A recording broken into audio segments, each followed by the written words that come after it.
Hola, bienvenidos nuevamente a su canal Conociendo tu Biblia. Soy Biglión. Continuamos con nuestra clase acerca de la salvación. Esta lección usted la puede ver, la primera parte, y vamos ahora a continuar con esta segunda parte.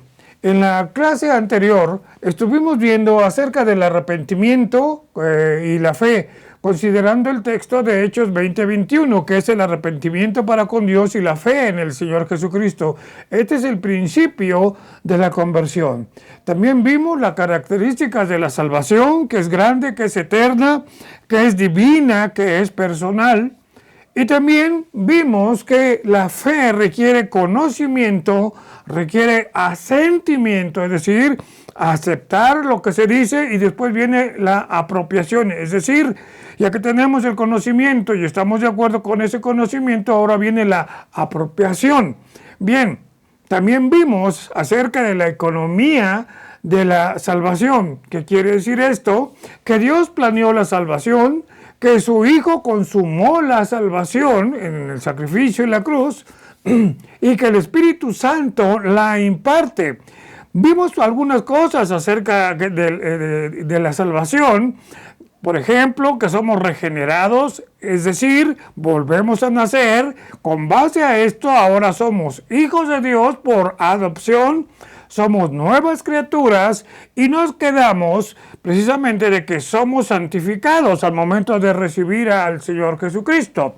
Bien, pero esta santificación vimos que es instantánea, es posicional, es decir, ya una vez recibida la salvación, eso nadie te lo quita. Pudieras hacer algunas cosas malas y lo que podría suceder es de que tengas consecuencias por parte de nuestro Dios como disciplina para tu vida. También vimos la santificación progresiva, es decir, el contacto que el nuevo creyente debe de tener, incluso la persona que ya tiene tiempo en el Señor, en el estudio sistemático de la Escritura, así también como ese tiempo devocional y de oración para tener una alimentación, en este caso, para crecimiento espiritual. Y también vimos la santificación total, es decir, la consumación de todo lo que hemos visto acerca de la salvación. Esta salvación o esta santificación total es en el momento en que la persona, ya sea que muera y va a la presencia de Dios, o bien, estando vivo, esta persona es encontrada en esta tierra y participa en el rapto para estar en la presencia de nuestro Dios. Bien, antes de continuar con la segunda parte de esta lección, queremos agradecer su apoyo y les pedimos, por favor, que se suscriban accionando la campanita que usted ve allí donde dice suscríbete, para que usted reciba las notificaciones de este canal. Usted también nos apoya obsequiándonos un like y compartiendo este material. Usted lo puede hacer con toda confianza, lo puede bajar para estudiar con otras personas, para compartirlo con otras personas. Agradecemos también sus comentarios. Al final del video aparece dónde enviar usted sus comentarios y con gusto les responderemos. Entonces, continuamos con conociendo la doctrina bíblica, la segunda parte de la doctrina de la salvación. Como hablamos de la clase pasada, dice que somos santificados. Ahora vamos a ver qué es lo que realmente significa santificación o qué es ser santificados. Bien, santificación es un cambio de carácter posicional, es decir, somos apartados, es decir, que Dios nos saca de donde estábamos, en ese mundo de esclavos, pecadores, y somos apartados para Él. Esto es lo que quiere decir la palabra santo, que somos apartados para Dios por parte de Dios. Esa palabra viene del hebreo kadosh y del griego agios, que significa precisamente ser separado, ser apartado. Cuando usted recibe a Jesucristo como su Salvador, Dios le separa para sí, es decir, Dios le toma para sí mismo. Entonces, esto es una obra o es el resultado de la obra del Espíritu Santo en el creyente que le separa continuamente de las cosas pecaminosas. Si usted realmente recibió a Jesucristo en su corazón, lo reconoció a usted como su Salvador, crea que ya no pecará a gusto. Siempre habrá en su interior una voz que le redarguye o le previene del pecado. Y si hacemos caso a esa voz, esa parte que nos dicta, que nos dice eso no es correcto o eso no está bien, lo conducirá a formar parte de un carácter cristiano manifestado a través de los frutos del Espíritu Santo, que es amor, gozo, paz, paciencia, benignidad, bondad, fe, mansedumbre y templanza. El texto de de Pedro, capítulo 1, Primera de Pedro, capítulo 1, versículo 15 y 16 nos dice, sino como aquel que nos llamó es santo, es decir, si Dios llamó siendo santo, nosotros también debemos ser santos en nuestra manera de vivir. Porque escrito está, sed santo porque yo soy santo. Y esta palabra, este último versículo, sed santos porque yo soy santo, usted lo va a encontrar varias veces en el Antiguo Testamento. Esta doctrina es de la salvación, es de suma importancia. No quiere decir que las anteriores no lo sean, por supuesto que lo son. Pues en particular esta doctrina tiene que ver con la salvación y para tal efecto veremos 3 reglas de interpretación que si las seguimos nos ayudarán a evitar errores con respecto a esta doctrina. Para ello, entonces vamos a ver la santificación. La primera regla. La doctrina de la santificación debe ser correctamente relacionada con las demás doctrinas de la salvación. La segunda regla, la doctrina de la santificación puede ser correctamente interpretada con base al testimonio de la persona de lo que era antes y de lo que es ahora. Y la tercera regla es el correcto entendimiento de la doctrina de la santificación, que depende de la consideración a todos los pasajes bíblicos que tratan de este tema. Y créame que toda la Biblia habla de ese tema, con base al contexto que le antecede y también al contexto que le precede. Para entender esto, vamos a ver la definición de santificación. La definición es de que de santificación es la obra del Espíritu Santo en la vida del creyente que le separa continuamente de las cosas pecaminosas, produciendo en el creyente, como lo mencionábamos anteriormente, un carácter cristiano manifestado a través del fruto del Espíritu. Ya lo dijimos, que es amor, gozo, paz, benignidad, fe, mansedumbre y templanza, como nos lo dice Gálatas 5, 22 al 23. Pero para poderlo entender, ¿qué es la santificación? La santificación es el medio para formar un carácter y conducta a la imagen de Dios. Lo repito, es el medio que Dios utiliza para formar un carácter y conducta a la imagen de Dios. Es algo que Dios hace dentro de tu propio ser, quedando manifestado en la vida por la separación del mal y por la dedicación a servicio de Dios. Dice Romanos 12, versículos 1 y 2, que no nos conformemos a este siglo, sino renovarnos por nuestro entendimiento. Es decir, no amoldarnos a este mundo, sino sufrir esa metamorfosis para ser diferente a lo que marca el mundo.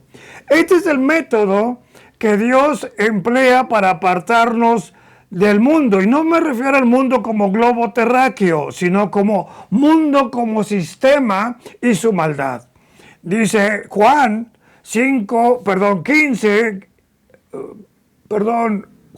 17, 15 al 17. Cuando el Señor Jesucristo le dice, ora a Dios y les dice, no ruego que los quites del mundo, sino que los guardes del mal. No son del mundo, como yo tampoco soy del mundo. Santifíquelos en tu verdad, tu palabra es verdad. Por lo tanto, la santificación, como lo vimos al principio, vamos abriendo esta parte de la santificación. La santificación del creyente es triple.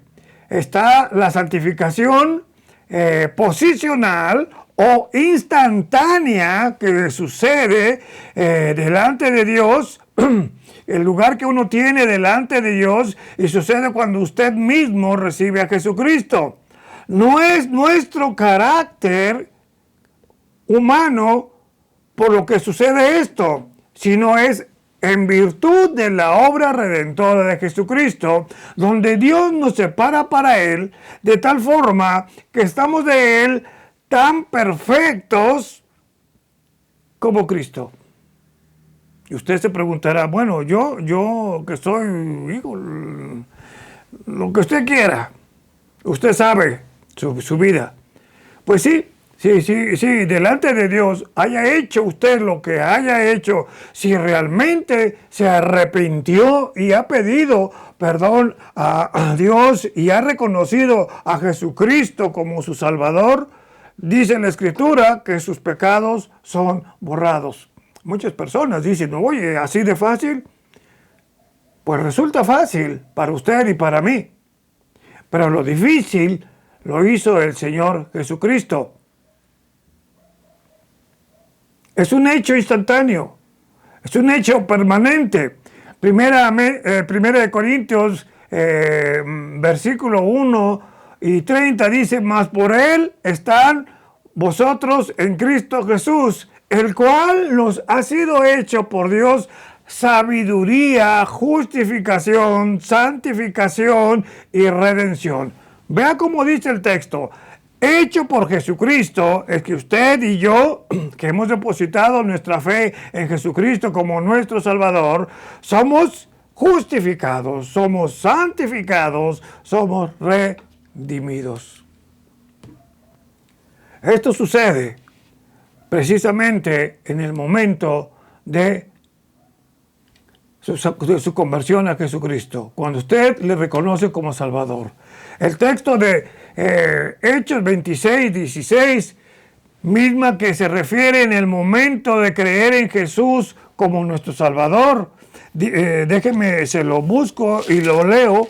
Hechos 26, 18.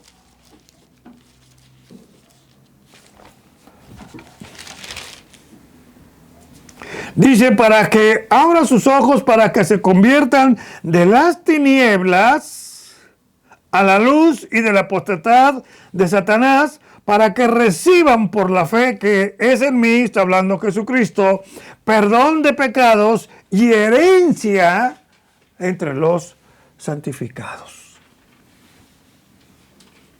Luego tenemos en la primera carta a los Corintios, capítulo 6, 11, hablando precisamente de las conductas de las personas, de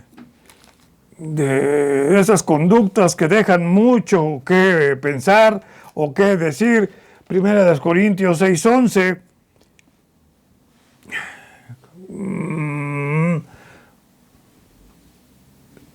Creo que aquí el texto está un poquito mal. Discúlpenme usted, pero lo que le voy a leer es correcto. Dice, y esto eran algunos, mas ya habéis sido lavados por la sangre, o ya habéis sido justificados, y ya habéis sido justificados en el nombre del Señor Jesús y por el Espíritu de Dios. Si notamos, la santificación es el medio del lavamiento de nuestros pecados y también nuestra justificación. Entonces, la santificación posicional tiene su base precisamente en reconocer el sacrificio de Jesucristo, en declararse delante de Dios arrepentido por lo que uno ha hecho y reconocerle como Salvador, como a Cristo, como la única manera para ser salvos, el único medio para ser salvos. Dice Hebreos 10:10, dice, en esa voluntad somos santificados mediante la ofrenda del cuerpo de Jesucristo, y escuche esto, hecha una sola vez y para siempre. Es decir, ya no se tiene que estar sacrificando a Jesucristo todos los días. Lo hizo una sola vez y ese sacrificio queda permanente, esa obra queda permanente para que usted reconozca esa obra que Jesucristo hizo por usted y usted le reconozca como su Salvador. Y luego tenemos la santificación progresiva. Esto se refiere a la experiencia diaria de separación del pecado, es decir, de cosas que nos llaman la atención, que sabemos que le ofenden a Dios, dejarlas de hacer. Pero también habla del contacto personal con Dios por medio de la lectura de la Biblia, de su palabra, y también de la oración para acercarnos cada día más y más a Él. Esto es algo que nos dice el apóstol Pablo en Filipenses 1:16, que dice, estando persuadido, es decir, estando convencido de esto. ¿De cuál? De que cuando recibí a Jesucristo, comenzó en nosotros la buena obra y que la va a ir perfeccionando hasta el día de Jesucristo. Es decir, cuando Cristo le llame o cuando Cristo venga por usted, en ese momento se completa su salvación. Esta santificación es y debe ser practicada en toda nuestra vida. Mientras usted esté vivo y siga reconociendo y considerando a Jesucristo como su Señor y Salvador, estamos obligados a la lectura de la palabra, al estudio de la palabra, a un estudio sistemático de la Biblia y a la oración.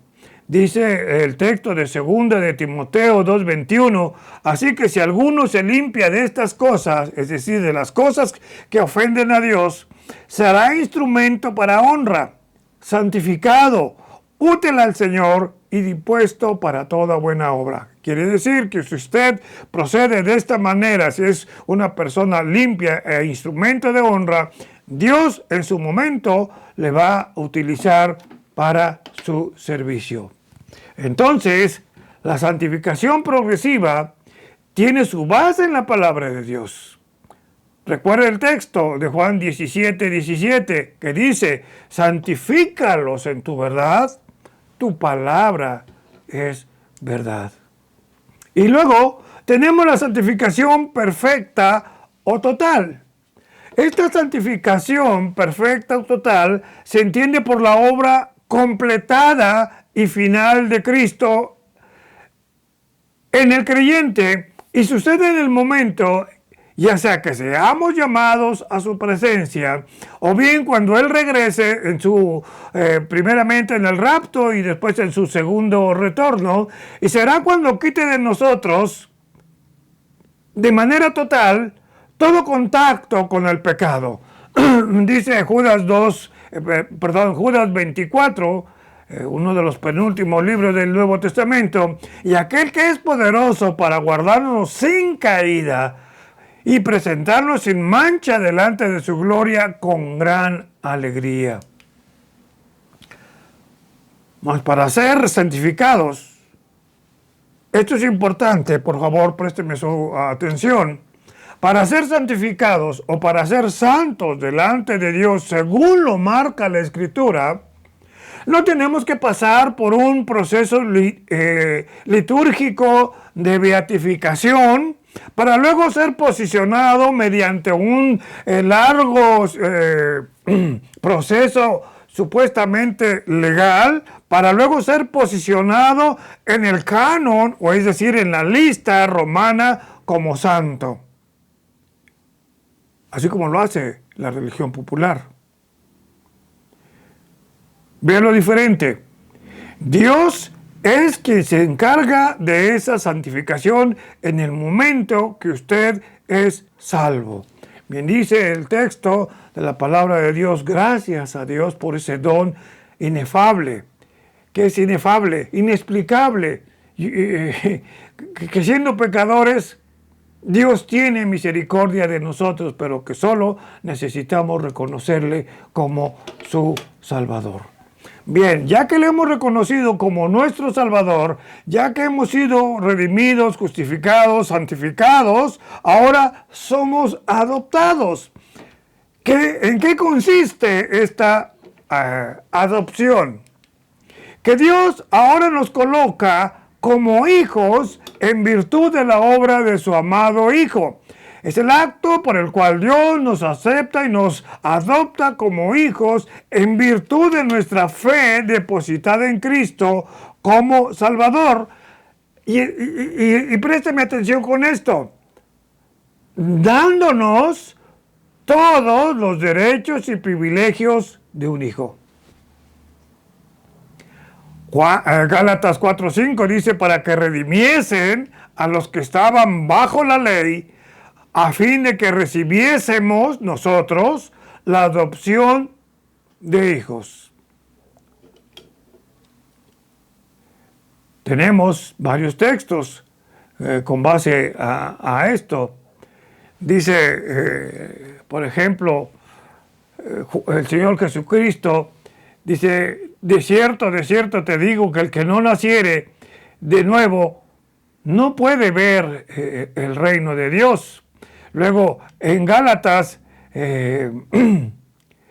3:26, pues todos son hijos de Dios por la fe en Cristo Jesús. Esta adopción, aquí viene lo importante, es eterna. Tito 3:7 nos dice, para que justificados por su gracia, es decir, por ese regalo inmerecido, viniésemos a ser herederos conforme a la esperanza de la vida eterna. Y esta filiación se complementará al tiempo de la resurrección y la venida de nuestro Señor Jesucristo. Primera de Juan 3:2 nos dice, amados, ahora somos hijos de Dios. O sea, los que estamos ahorita aquí hablando con ustedes, y aún no se ha manifestado lo que hemos de ser. Todavía no disfrutamos de ese momento de estar físicamente en la presencia de Dios. Pero mire lo que dice el apóstol Juan. Pero sabemos que cuando Él se manifieste, es decir, cuando Él venga por nosotros, seremos semejantes a Él. Porque lo veremos tal como Él es. Qué interesante. Qué interesante. Ahora, ¿cómo se realiza esta adopción? Pues en el momento en que usted cree y acepta a Jesucristo como su Salvador. Y como ya lo dijimos, esta salvación es eterna. Esta filiación, como lo dijimos, también se complementa o se termina de completar al tiempo de la segunda venida de Cristo.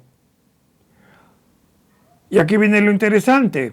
¿Cuáles son los resultados de esa adopción? Primeramente, somos guiados por el Espíritu Santo. Dice Romanos 8:14, porque todos los que son guiados por el Espíritu de Dios, estos son hijos de Dios. Es interesante este texto porque hace esa separación de que todas las personas que han sido selladas por el Espíritu Santo en virtud de haber reconocido a Jesucristo, ahora son guiados por el Espíritu de Dios.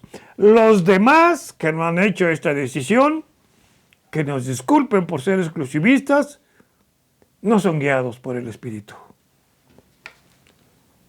Otro de los resultados de la adopción es la confianza total en Dios. Dice Gálatas 3:7, sabed por tanto que los que son de fe, estos son hijos de Abraham, pues todos son hijos de Dios por la fe en Cristo Jesús. Es decir, todos los que hemos puesto nuestra confianza en Jesucristo como nuestro Salvador, por eso nos llamamos hermanos. Porque tenemos un solo Padre. Y Jesucristo, pues es nuestro hermano mayor.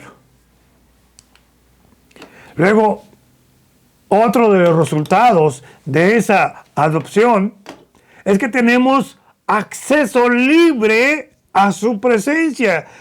Esto es algo que debemos considerar. No necesitamos ya ningún humano intermediario. Jesucristo es nuestro abogado. El Espíritu Santo es el que intercede por nosotros con gemidos indecibles, como dice el texto de Romanos. No necesitamos más, pero por eso podemos ir directamente a decirle, Padre. Por eso tenemos ese acceso para decirle, Señor mío, tengo tal o cual problema, o simplemente darle gracias por lo que nos ha dado. Dice Efesios 3:12, en quien tenemos seguridad y acceso con confianza por medio de la fe en Jesucristo. Y esto es interesante, porque el día en que Jesucristo murió, usted recordará que una de las cosas que sucedieron en el templo es que el velo, aquel velo grueso de gran altura, el momento en que muere el Señor Jesucristo, dice el texto de Mateo que hubo un temblor muy fuerte que rasgó el velo de arriba abajo. Esto es simbólico. O más bien tiene un significado, disculpen la palabra simbólico, más bien tiene un significado. Quiere decir que el velo se rompe de arriba, Dios lo rompe de arriba, hacia abajo, hacia la tierra, para que los que hemos creído en Él tengamos acceso directo a su presencia.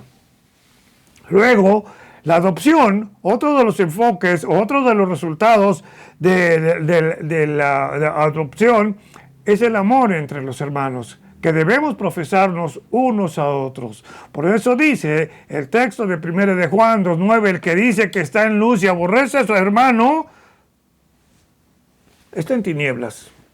Y el versículo 10, el que ama a su hermano permanece en luz y en él no hay tropiezo. Y por último, otro resultado de la adopción es que debemos ser obedientes. 1 de Juan 5:3 dice, pues este es el amor de Dios, que guardemos sus mandamientos, y sus mandamientos no son gravosos. ¿Le es gravoso no mentir? ¿Le es gravoso no robar?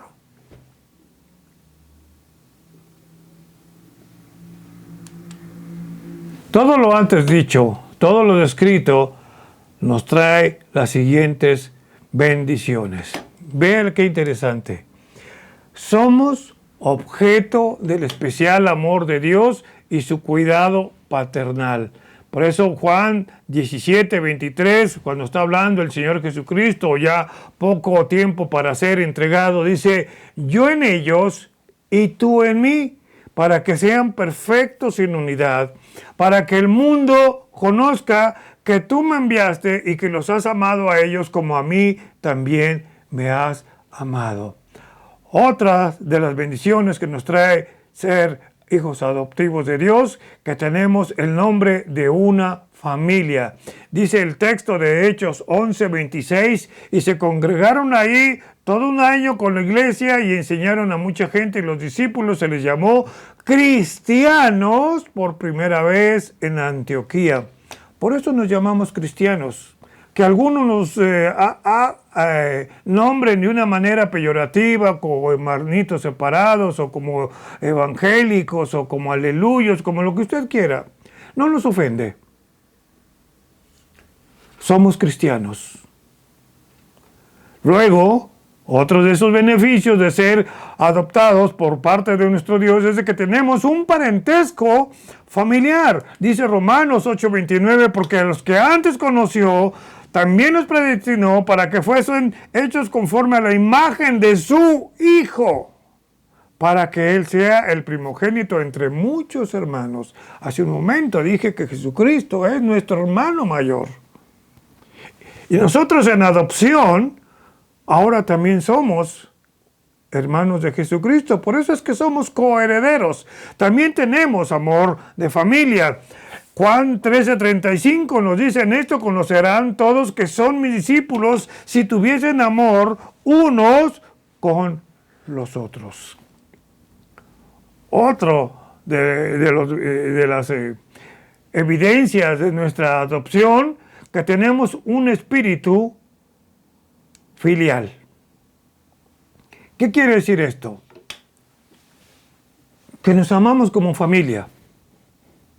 Dice el texto de Gálatas 4:6, y por cuanto son hijos, Dios envió a vuestros corazones el espíritu de su Hijo, el cual clama: Abba, Padre.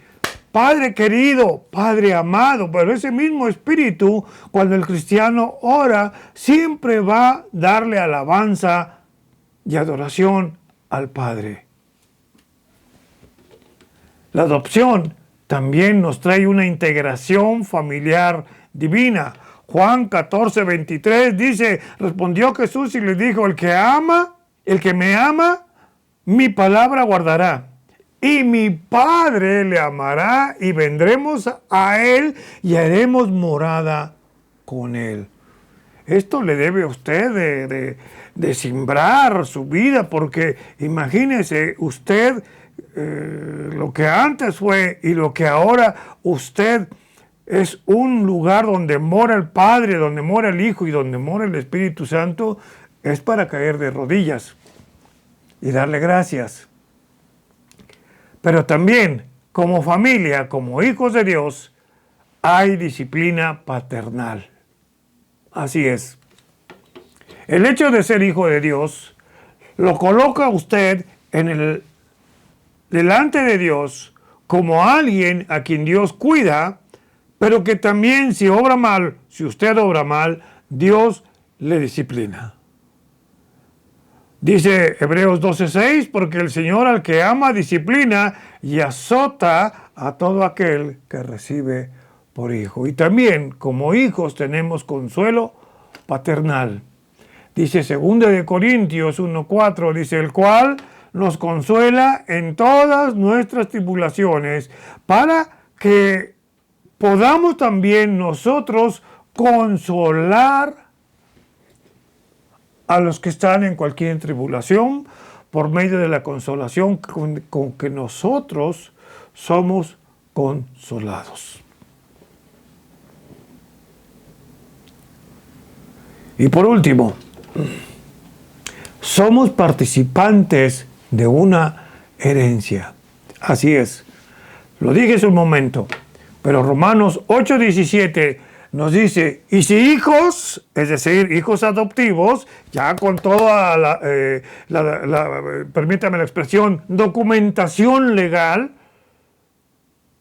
si somos hijos, entonces también somos herederos de Dios, y emociónese con lo que sigue: coherederos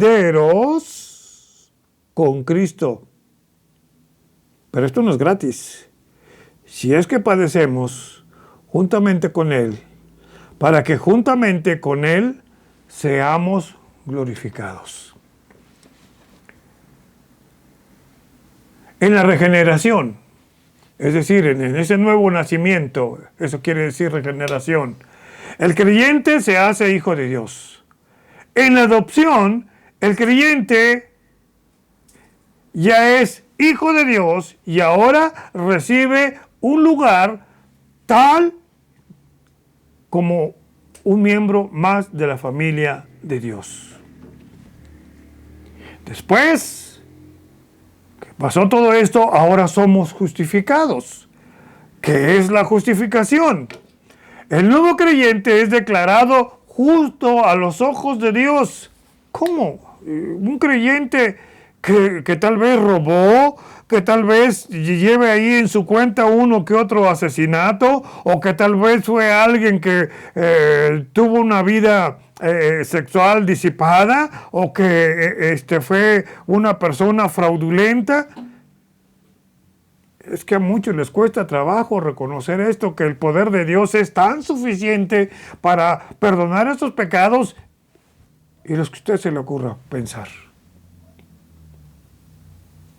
No es por nuestras obras, por eso. Por eso se llama gracia. El nuevo creyente ahora es declarado justo a los ojos de Dios.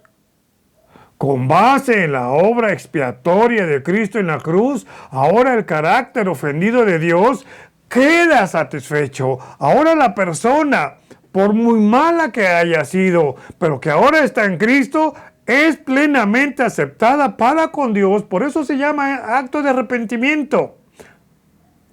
Y es un cambio, esto es importante, por favor, es un cambio judicial, es un cambio de culpable a no culpable, en virtud de haber reconocido a Jesucristo como Salvador, en virtud de arrepentirse delante de Dios y aceptar el sacrificio de Jesucristo en la cruz. Es un acto judicial de Dios por el que todos los que ponen su confianza en Cristo son declarados justos en su presencia y libres de toda culpa y castigo. Y esta justicia es otorgada al individuo de forma gratuita y completa. Por eso nos dice Romanos 5:1. Justificados pues por la fe, no está diciendo justificados por las buenas obras que hayas hecho, o por las peregrinaciones que hayas hecho, o por las mandas que hayas hecho, o por lo que hayas hecho a los niños pobres, no. Justificados pues por la fe, tenemos paz para con Dios por medio de nuestro Señor Jesucristo. Note esto, por medio de nuestro Señor Jesucristo. Sin embargo, la justificación tiene su método. La justificación no es por guardar los 10 mandamientos. Difícilmente alguien puede guardar los 10 mandamientos. Difícilmente la justificación es por hacer obras. Dice Romanos 3:20, ya que por las obras de la ley ninguno es salvo. Es para todos los que deseen hacerlo. Es por eso que la Escritura dice claramente, para todos los que en Él creen. Romanos 3:22. La justificación es por gracia, pues la Escritura nos dice claramente en Romanos 3:24, siendo justificados gratuitamente. Es decir, que la persona no tuvo que hacer nada más que arrepentirse y reconocer que Jesucristo es su único Salvador. La justificación es por gracia, es decir, gratis. Sí, pero el costo fue muy alto. Fue la sangre de Cristo derramada en la cruz, como dice Romanos 3:25, a quien Dios puso como propiciación por medio de la fe en su sangre. Es decir, que Dios puso como pago por nosotros por medio de la fe. La justificación entonces está basada en la fe depositada en Jesucristo. Y esto es desde el Antiguo Testamento, desde aquella promesa en que Dios le dijo a Abraham, de ti brotará esa simiente. Que después pasó David y después de David llegó el Señor Jesucristo y después Jesucristo reinará por 1000 años más como la simiente de David. Entonces desde Abraham hasta el segundo regreso en el reino milenial de nuestro Señor Jesucristo, desde aquel entonces está basada la fe. Por eso dice el texto de Romanos 4:3 en adelante. Creyó Abraham a Dios, su fe le es contada por justicia. Es decir, es justificado. La justificación está basada en la fe depositada, como lo dije, como lo hizo Abraham, y nos es contada por justicia. Mi estimado amigo y oyente, en el mundo muchas personas han experimentado frustración con respecto a sus creencias, producto de una rutina religiosa y vacía, producto de un sistema de obras y sacrificios continuos que no pueden resolver el problema del hombre y su pecado. No es pues algo fortuito que la pasión de Jesucristo sucediera en el día de la Pascua, para dejar así asentado que ya no hay necesidad de esas liturgias y sacrificios. Ahora la justificación nos trae los siguientes beneficios. No podemos experimentar la paz con Dios mientras no comencemos a tener como cierto el hecho de que se nos ha imputado, es decir, se nos ha puesto la justicia de Cristo, y que eso hace que seamos aceptables ante los ojos de Dios. Por eso es que nos trae paz. Y si Dios dice que está en paz con nosotros, con base que fuimos justificados por medio de la obra de Jesucristo, entonces, escuche por favor esto, présteme atención. ¿Qué derecho tenemos de no estar en paz con Dios? ¿O por qué traemos a memoria aquellos pecados pasados que Cristo ya perdonó? Si no tenemos la paz con Dios, entonces es imposible estar en paz consigo mismo. Y repito el texto de Romanos 5:1. Justificados, pues, por la fe, tenemos paz para con Dios. Quiere decir que con base a Jesucristo, Dios está en paz con nosotros. Con base a Jesucristo, Dios ha perdonado nuestros pecados. Ahora nuestra salvación descansa en una base justa, en una base segura. Ahora Jesucristo ha pagado la pena por nuestros pecados. Mateo 27:46 nos habla de ese hecho cuando fue en la cruz. Romanos 8:1 nos dice ahora, pues ninguna condenación hay para los que están en Cristo Jesús. Pero también nos dice que somos redimidos, que es redención. Es un cambio de estatus, de esclavos a libres. Cristo nos compró en el mercado de esclavos del pecado, pagando con su sangre, lo que se llama agorazo en términos técnicos. Luego nos saca de ese mercado de esclavos, exagorazo, y después que nos ha comprado y que nos saca de ese mercado de esclavos, ahora nos deja libres. Lo que significa libertad de la esclavitud por medio del pago de un rescate. Esto lo puede usted ver en la lección anterior de la doctrina acerca de Jesucristo. Pero también cabe mencionar que Cristo no pagó a Satanás. Cristo pagó a Dios. Es por eso que redención es el acto por el cual se libera a una persona pagando el precio por el rescate y trayendo como consecuencia la liberación de las cadenas del pecado y de Satanás y aboliendo así nuestra esclavitud. ¿Cómo es la redención? Se recibe por gracia. Usted conoce el texto de Efesios 2:8-9, por gracia somos salvos por medio de la fe, y no es por obras para que nadie se gloríe.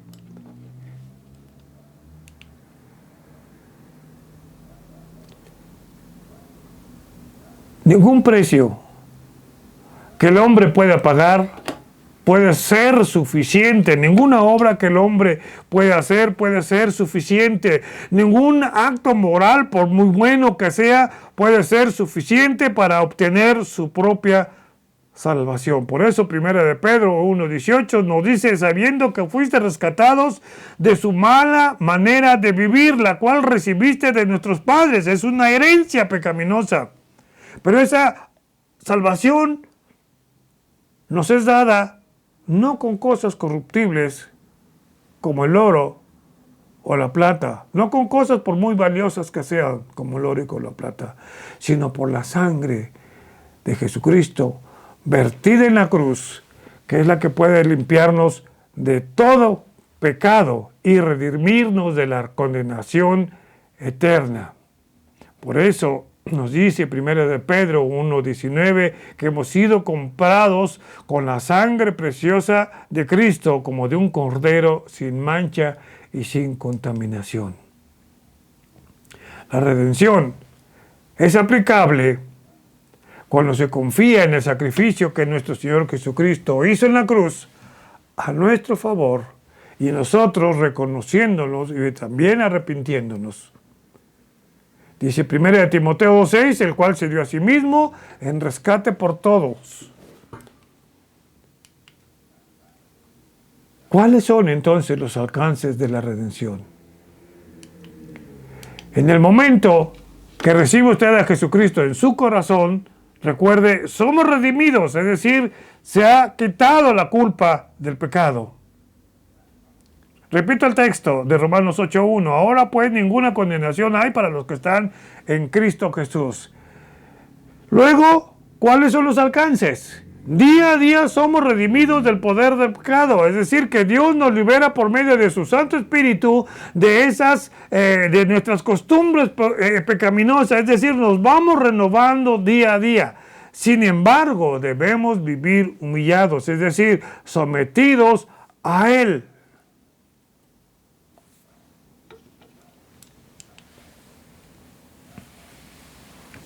Dice 2 Corintios 3:18, por tanto, nosotros todos mirando a cara descubierta como en un espejo la gloria del Señor, somos transformados de gloria en gloria en la misma imagen como por el Espíritu del Señor. Pero un día seremos redimidos totalmente de la presencia del pecado cuando nuestro Señor Jesucristo nos llame o sea su presencia, o cuando Él venga por todos los cristianos, es decir, por su iglesia, cuando nuestros cuerpos sean transformados y glorificados, de manera que ya no tendremos que luchar más con esas tentaciones, con esos malos pensamientos, con esas cosas que a veces nos entristecen, es decir, luchar contra el pecado. Romanos 8:22 dice, porque sabemos que toda la creación gime. Esto es cierto, la tierra está gimiendo y la muestra de ello es la cantidad de desastres que día a día se van acrecentando. Y aún está con dolores de parto hasta ahora. Y no solo ella, la tierra, sino que también nosotros mismos, que tenemos las primicias del Espíritu, nosotros también gemimos dentro de nosotros mismos esperando la adopción, es decir, que se concluya ese tiempo.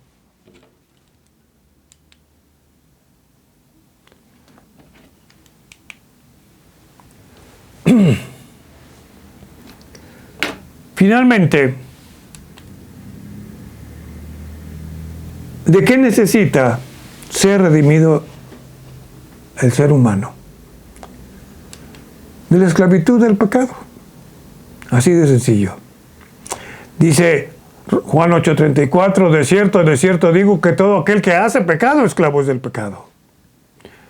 Pero eso nos hace esclavos de Satanás.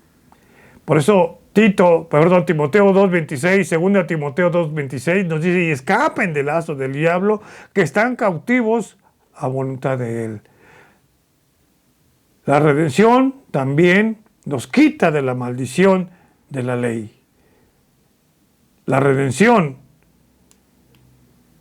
nos libra del juicio venidero. Hechos 17:31, por cuanto ha establecido un día en el cual juzgará al mundo con justicia por aquel varón, es decir, Jesucristo, a quien designó dando fe a todos con haberle levantado de los muertos. Es decir, Jesucristo resucitado. Cristo es nuestra propiciación. ¿Qué es nuestra propiciación? Para los griegos, la propiciación significaba que los dioses se volviesen favorables al hombre por medio de ofrendas y sacrificios. En la Biblia, Cristo es un hecho propicio, o sea, un sacrificio perfecto, no por lo que el hombre puede traerle de sí mismo, sino por el sacrificio perfecto y expiatorio de Cristo. Primera de Juan 4:10 nos dice, y en esto consiste el amor, no en que nosotros hayamos amado a Dios, sino que Él nos amó a nosotros y envió a su Hijo en propiciación, es decir, en pago por nuestros pecados. En pocas palabras, la propiciación es la satisfacción de la justicia y rectitud absoluta de Dios con referencia a los pecados del hombre por medio o en virtud de la obra salvadora de nuestro Señor Jesucristo. La palabra propiciación significa apartar la ira de Dios mediante un acto justo y también significa apartar la ira de Dios mediante la satisfacción de la justicia que se ha violentado. Esta es una de las obras de nuestro Señor Jesucristo que hizo en la cruz, o más bien la única obra, cuando Él murió por los pecados de la humanidad. Es prácticamente propiciación, quitar la ira de Dios que recibe a Jesucristo como Salvador. Aquí viene algo interesante. La palabra propiciación viene del griego hilasmos, que significa lo que propicia, o es decir, lo que es favorable, y aparece pocas veces en la Escritura. Primera de Juan 2:2 nos dice, y Él es la propiciación de nuestros pecados, no solamente por los nuestros, sino también por los de todo el mundo. Ese acto de propiciación que realizó nuestro Señor Jesucristo quitó el obstáculo que se interponía por el carácter ofendido de Dios. Eso se debe a que cuando Jesucristo estuvo colgado en aquella cruz, soportó todo el peso de la ira de Dios contra los pecados de la humanidad sobre la persona de Jesucristo. Ahora Dios detiene su ira que derramar sangre sobre los hombres arrepentidos. Su justicia ha quedado satisfecha por cuanto su Hijo se hizo el pago por la condena de todos los pecados. Jesucristo murió para satisfacer la rectitud y la justicia de Dios que había sido ofendida, y murió para apartar esa ira sobre aquellos que creen en Él. Por eso dice 2 de Corintios 5:21, al que no conoció pecado por nosotros, lo hizo pecado para que nosotros fuésemos hechos justicia de Dios en Él. Jesucristo fue exhibido públicamente como propiciación, es decir, como un acto a favor nuestro, y en ese solo acto, Cristo como sumo sacerdote y cordero satisfizo para siempre la justicia y la rectitud de Dios. Hebreos 10:10 nos dice, en esa voluntad somos santificados mediante la ofrenda del cuerpo de Jesucristo, hecho una sola vez y para siempre. Y repito esta parte, hecha una sola vez y para siempre. En el Antiguo Testamento se derramaba la sangre del cordero sobre el propiciatorio y los pecados eran cubiertos. Vea usted esta diferencia. Los pecados eran cubiertos.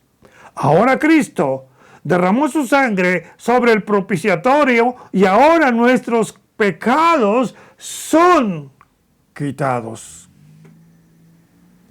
Hay muchos textos que leer, pero el tiempo nos lo impide. Y llegamos a la sustitución.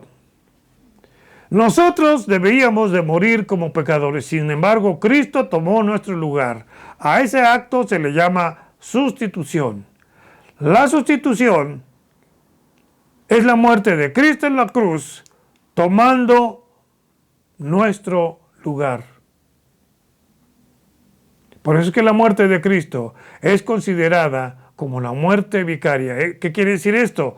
Que Él tomó mi lugar en la cruz. El Santo Hijo de Dios fue visto por Dios como un pecador, para que el pecador sea visto santo, como santo Hijo de Dios.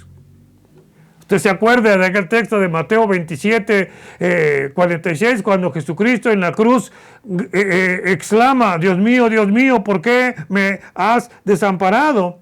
Es precisamente en ese momento en que Cristo estaba tomando tus pecados, mis pecados, los pecados de todo el mundo, los pecados de los que habrán de nacer, y estaba pagando por nosotros.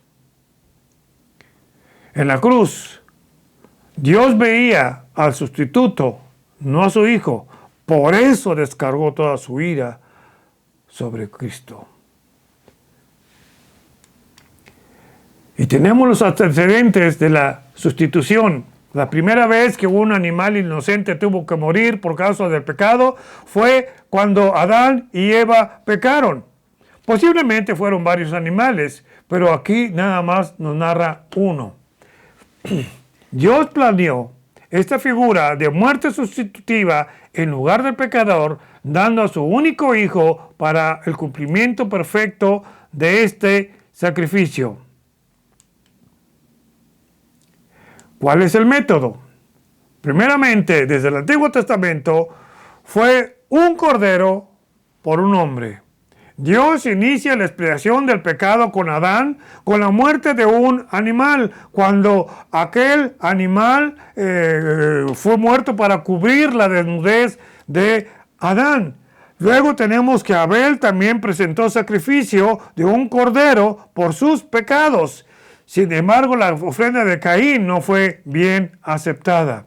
Después sigue un cordero por familia. En la historia de Moisés y la salida del pueblo de Egipto encontramos la orden de Dios que un cordero era suficiente sacrificio para una familia. Usted lo puede ver en el texto de Éxodo 12 en adelante. Y esto sucedió cuando los postes y los dinteles de las puertas fueron rociados con la sangre del cordero. Después sigue un cordero por una nación. Después de la esclavitud del pueblo hebreo, Dios dio a Moisés los 10 mandamientos, por supuesto otros más. Luego Dios dio la orden de la construcción del tabernáculo, donde habría un lugar santísimo para la ofrenda de un cordero,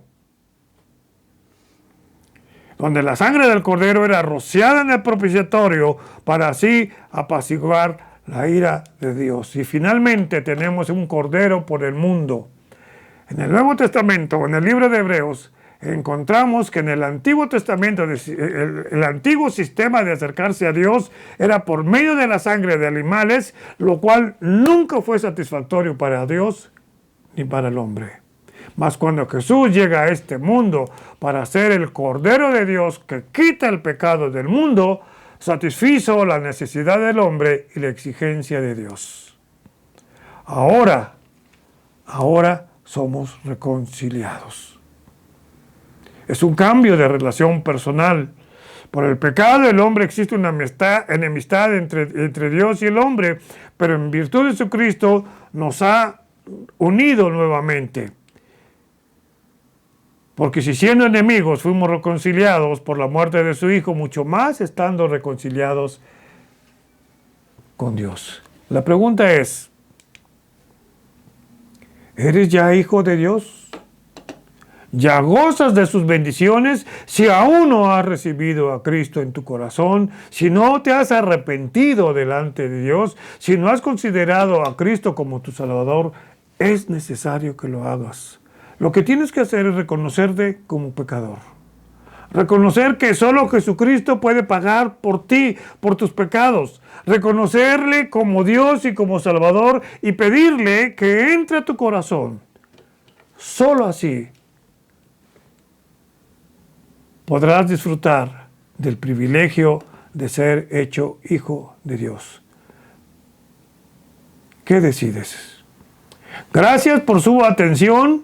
Una vez más, les rogamos nos deje sus comentarios al correo electrónico que allí aparece y recuerde, la tierra tiene que ser llena del conocimiento de su gloria, como las aguas cubren el mar. Y para que esto suceda, comparta este material. Estúdielo con otras personas. Muchas gracias y que Dios le bendiga y nos vemos en la siguiente lección.